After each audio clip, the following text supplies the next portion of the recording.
I'm like, hey, what's up? Sit your pretty ass on me, she came in the door. Wait. What the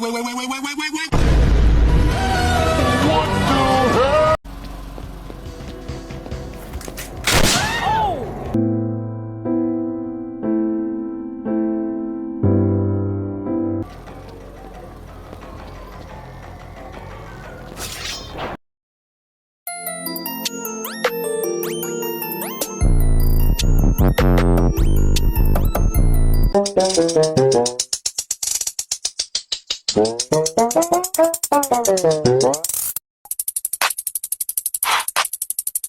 $500 cigarettes.